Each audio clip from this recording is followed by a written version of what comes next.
گاؤں میں صبح سویرے دودھ والا راج کے گھر دودھ دینے آیا۔ اس نے دروازہ کھٹکھٹایا اور آواز لگائی، دودھ لے لو راجا بھیا۔ راجا باہر آیا اور بولا، دودھ والے بھائی، کل سے دودھ دینے مت آنا۔ دودھ والے نے پوچھا، کیوں بھیا، کیا پریشانی ہے؟ میں تو بالکل تازہ اور فریش دودھ بغیر ملاوٹ کے لاتا ہوں۔ پر راج بولا، ہاں دودھ والے بھیا، تم ٹھیک کہہ رہے ہو، لیکن میں نے شہر سے اپنی دکان کے لیے ڈبے والا دودھ منگایا ہے۔ وہ کوالٹی میں بھی بہت اچھا ہے اور سستا ہے، تو میں آج سے وہی استعمال کروں گا۔ دودھ والا کہتا ہے، ٹھیک ہے بھیا، جیسے تمہیں ٹھیک لگے۔ اچھا، میں چلتا ہوں۔ یہ کہہ کر دودھ والا وہاں سے چلا جاتا ہے۔ اب راج دل ہی دل میں باتیں کرتا ہے کہ کل سے تم سے کوئی بھی دودھ نہیں لے گا، تمہارے کام کی تو چھٹی کروا دوں گا۔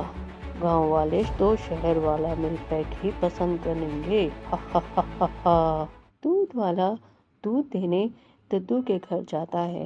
ددو کہتے ہیں کہ بیٹا دودھ والے، تم بہت اچھے اور نیک انسان ہو۔ اس دور میں بھی بھلا تم ملاوٹ بغیر ملا دودھ دیتے ہو، خدا تمہیں اس کا اجر ضرور دے گا۔ دودھ لے کر وہ گھر کے اندر چلے جاتے ہیں۔ اس دن راج اپنی دکان پر اشتہار لگاتا ہے، جس پر لکھا ہوتا ہے، ملک پیک سستا اور اچھا ہے۔ سب لوگ آتے جاتے وہ اشتہار پڑھتے ہیں، مگر کوئی بھی اس سے وہ شہر سے لایا ہوا دودھ نہیں لیتے۔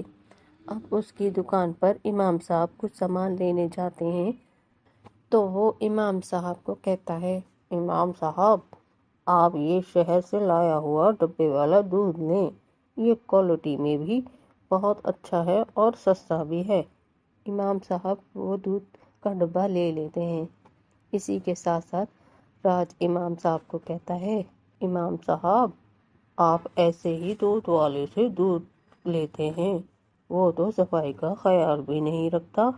امام صاحب کہتے ہیں، نہیں، دودھ والا بہت نیک انسان ہے اور صفائی کا بھی بہت خیال رکھتا ہے، اور سب گاؤں والے اس کی ایمانداری کی بہت تعریف کرتے ہیں۔ کہ کچھ لوگ راج سے شہر سے لایا ہوا ملک پیک خریدتے ہیں، مگر دودھ والے پر گاؤں کے لوگوں کا اعتماد کچھ زیادہ ہوتا ہے۔ یہ بات راج کو ہضم نہیں ہوتی۔ وہ دل ہی دل میں سوچتا ہے، میں نے اتنی دور شہر سے یہ دودھ منگایا ہے کہ گاؤں والے اسے لیں گے، مگر یہ گاؤں والے تو بے وقوف ہیں، سارے کے سارے شہر کا ملک پیک چھوڑ کر کھلا دودھ پسند کرنے لگے ہیں۔ وہ یہ سوچ رہا ہوتا ہے اس کو نقصان ہوگا اور ملک پیک بھی ایکسپائر ہو جائیں گے۔ وہ کہتا ہے، کیوں نہ میں کچھ ایسا کروں جس سے گاؤں والوں کا دودھ والے پر اعتماد ختم ہو جائے اور وہ سب مجھ سے ملک پیک لینا شروع کر دیں۔ اگلے دن دودھ والا ببن کی دکان پر دودھ دینے جاتا ہے۔ برتن رکھ کر ببن سے باتوں میں مصروف ہو جاتا ہے۔ راج کو اسی دوران موقع مل جاتا ہے۔ وہ دودھ کے برتن میں پیٹ خراب کرنے والی دوائی ملا دیتا ہے۔ دودھ والا ببن کو دودھ دے کر آگے چلا جاتا ہے، اور راج برا کام کرنے پر پچھتانے کے بجائے خوش ہو رہا ہوتا ہے اور کہتا ہے، اب آئے گا مزہ۔ جب گاؤں والوں کا پیٹ خراب ہوگا تو سب دودھ والے کو کوسنے لگیں گے اور اس سے دودھ لینا بند کر دیں گے۔ یہ دکانداری اور چمک جائے گی اور اچھی ہو جائے گی، اور میں راتوں رات امیر ہو جاؤں گا۔ دوسری طرف ڈھولو اور چھوٹو ددو سے کہتے ہیں، ددو، ہم فرسٹ اور سیکنڈ آئے ہیں، تو اب ہمارے دوست ہم سے دعوت مانگ رہے ہیں۔ وہاں موجود ہوتی ہے اور کہتی ہے، جی ددو، میں بھی اپنی سہیلیوں کو بلاؤں گی۔ ددو کہتے ہیں، ٹھیک ہے بیٹا، کھانے میں بناؤ گے کیا؟ تو چٹکی کہتی ہے نہیں بناتے ہیں۔ وہ ددو سے کہتی ہے کہ آپ دودھ والے سے دودھ زیادہ لے لیجیے گا۔ جب ڈھولو اور چھوٹو کے گھر دودھ والا دودھ دینے آتا ہے تو ددو کہتے ہیں دودھ والے بھیا آج دودھ ذرا زیادہ دے دو۔ دودھ والا خوش ہو جاتا ہے اور پوچھتا ہے جی آپ جتنا مرضی لیں، لیکن خیر ہے آج اتنا زیادہ دودھ کس خوشی میں لے رہے ہیں؟ تو ددو اسے بتاتے ہیں ہاں ہاں سب خیر ہے، ڈھولو اور چھوٹو سالانہ امتحان میں فرسٹ آئے ہیں تو وہ اپنے دوستوں کو دعوت دینا چاہ رہے ہیں، تو ہم آج رس ملائی بنائیں گے، تم ایک کام کرنا ببلو کو بھی بھیج دینا ہمارے گھر آج۔ کہتا ہے ٹھیک ہے ددو بھیج دوں گا انہیں۔ یہ کہہ کر وہ وہاں سے چلا جاتا ہے۔ چٹکی رس ملائی بناتی ہے۔ دعوت پر ڈھولو چھوٹو اور اس کے دوست لالا ببلو اور چٹکی کی سہیلیاں رادھا اور ہنا شامل ہوتی ہیں۔ سب بچے رس ملائی کھاتے ہیں۔ ان سب کو رس ملائی بہت زیادہ ہی پسند آتی ہے۔ تھوڑی دیر بعد سب بچوں کے پیٹ میں درد شروع ہو جاتا ہے اور ان سب کا پیٹ خراب ہو جاتا ہے۔ ددو سوچتے ہیں کہ رس ملائی کھانے سے سب کے پیٹ میں درد کیوں شروع ہو گیا ہے۔ تھوڑی ہی دیر میں خان وہاں آ جاتا ہے۔ وہ ہنا کو لینے آتا ہے۔ اس کی طبیعت بھی ٹھیک نہیں لگ رہی ہوتی۔ خان سے پوچھتے ہیں کہ خیر ہے خان کیا ہوا؟ تو خان بتاتا ہے بڑا ابھی دودھ پیا تو میرے پیٹ میں درد شروع ہو گیا ہے اور بڑا پیٹ بھی خراب ہو گیا ہے۔ گاؤں کے سارے لوگوں کے بچے بوڑھے جوان سب بیمار ہو رہے ہیں۔ تو خان ددو سے کہتا ہے بڑا ددو مجھے تو لگتا ہے کہ دودھ والے نے کوئی ملاوٹ کی ہے یا پھر اس نے صفائی کا کوئی خیال نہیں کیا۔ سب دودھ والے سے ناراضگی کا اظہار کرتے ہیں۔ اتنے میں داروغہ کہتا ہے تم نے دودھ میں ملاوٹ کی یا تم نے صفائی کا کوئی خیال نہیں کیا، تمہاری اسی غلطی کی وجہ سے گاؤں کے سبھی بڑے بوڑھے بچے جوان بیمار ہو گئے ہیں۔ تو دودھ والا کہتا ہے نہیں نہیں داروغہ جی میں نے کوئی ایسی ملاوٹ نہیں کی اور میں تو صفائی کا بھی بہت خیال کرتا ہوں، یہ کیسے ممکن ہے کہ میرے دودھ کی وجہ سے کوئی بیمار ہو گیا ہے؟ ددو کہتے ہیں تو پھر سب بیمار کیسے ہو گئے ہیں؟ تو دودھ والا کہتا ہے ددو مجھے نہیں معلوم یہ کیسے ہوا، کس نے کیا؟ داروغہ کہتا ہے آئندہ سے تم سے کوئی دودھ نہیں لے گا اور شکر کر دودھ والے تمہیں میں پولیس اسٹیشن نہیں لے جا رہا ہوں، اب جلدی سے پھٹ لو یہاں سے۔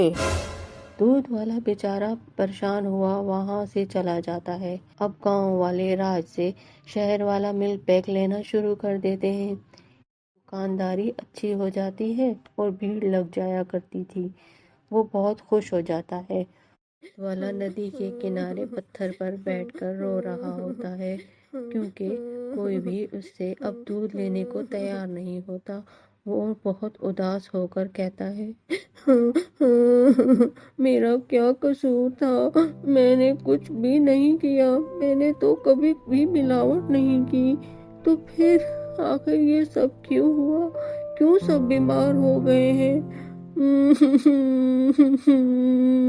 یہ سوچ رہا ہوتا ہے کہ وہاں پری آ جاتی ہے۔ وہ پوچھتی ہے تم اداس کیوں بیٹھے ہو؟ تو دودھ والا اسے ساری بات بتاتا ہے۔ پری کو پتہ چل جاتا ہے کہ آخر یہ کام کس نے کیا ہے۔ پری دودھ والے کو کہتی ہے تم گاؤں جا کر گاؤں والوں سے معافی مانگ لو کہ آئندہ سے ایسا نہیں ہوگا، وہ تمہیں معاف کر دیں گے۔ اور پری اسے جادوئی پانی دیتی ہے اور کہتی ہے کہ جب بھی دودھ دینے جایا کرو تو ایک قطرہ اس میں پانی کا ملا دیا کرو۔ دودھ والا وہاں سے گاؤں والوں کے پاس جاتا ہے اور جا کر معافی مانگتا ہے۔ گاؤں والے اسے معاف کر دیتے ہیں۔ ملک پیک سے بھی سب گاؤں والوں کو بدہضمی شروع ہو جاتی ہے اور وہ دوبارہ سے دودھ والے سے دودھ لینا شروع کر دیتے ہیں، اور دودھ والا وہ جادوئی پانی کا قطرہ دودھ میں ملا دیتا ہے جس سے سب پہلے کی طرح ٹھیک ہو جانے لگتے ہیں اور وہ دودھ پر پہلے سے زیادہ اعتماد کرنے شروع کر دیتے ہیں۔ اسی دن ببن کے گھر شہر سے CCTV کیمرے اور LCD آتی ہے۔ ببن وہ کیمرہ اپنی دکان کے لیے منگاتا ہے اور سیٹ کروا دیتا ہے۔ اب راج کی دکانداری پر بہت اثر پڑتا ہے، وہ بہت پریشان ہوتا ہے۔ وہ دودھ والے کے دودھ میں اور بھی زہریلی اور زیادہ اثر والی دوائی ملانے کا سوچتا ہے۔ اگلے دن جب دودھ والا ببن کی دکان پر دودھ دینے آتا ہے تو راج کو اسی دوران موقع مل جاتا ہے۔ وہ دوائی دودھ میں ملا دیتا ہے۔ دودھ والا دوسرے لوگوں کو دودھ دینے چلا جاتا ہے، بہت خوش ہوتا ہے اور کہتا ہے پچھلی بار تو تم بچ گئے تھے، لیکن اس بار تو گاؤں والے تمہیں گاؤں سے ہی نکال دیں گے اور میرا کام دوبارہ سے چل پڑے گا۔ ایسے ہی خود سے کہتے وہ وہاں سے چلا جاتا ہے۔ اگلے دن جب دودھ والا دودھ دینے کے لیے دوبارہ جاتا ہے تو وہ جیسے ہی ببن کی دکان پر پہنچتا ہے تو آہستہ آہستہ وہاں بھیڑ لگنا شروع ہو جاتی ہے۔ راج بھیڑ دیکھ کر خوش ہو جاتا ہے اور دل ہی دل میں کہتا ہے آج تو اس کی خیر نہیں، آج تو گاؤں والے اسے نہیں چھوڑیں گے۔ جیسے ہی وہاں تماشا دیکھنے کے لیے ارادے سے جاتا ہے تو ببن کہتا ہے آؤ راج آؤ۔ سب لوگ غصے سے راج کی طرف دیکھنا شروع کر دیتے ہیں۔ ببن کہتا ہے کل تم نے جو دودھ میں دوائی ملائی تھی وہ میرے CCTV کیمرے میں ریکارڈ ہو گئی تھی، اور اب میں نے رات ہی تمہاری یہ حرکت LCD پر دیکھ لی تھی۔ تو ددو کہتے ہیں کہ تم نے ہماری جانوں کے ساتھ مذاق بنا دیا ہے، تمہیں تو چھوٹے بچوں کا بھی خیال نہیں آیا، اپنی دکانداری بڑھانے کے چکر میں تم نے ہماری صحت کے ساتھ کھیلنے لگے۔ کہتا ہے یوں پچھلی بار بھی تم دوائی ملائے ہو اور ہم دودھ والے کو بھلا برا کہتے رہے، اب تو تم جیل ہی چلو گے، وہاں چل کے تم سے اچھی طرح پوچھ گچھ کرتا ہوں۔ سب گاؤں والے دودھ والے سے معافی مانگتے ہیں کہ انہوں نے دودھ والے کی ایمانداری پر یقین نہیں کیا۔ دودھ والا بھی خوش ہو جاتا ہے کہ اس کی ایمانداری کا اسے اس طرح صلہ ملا ہے۔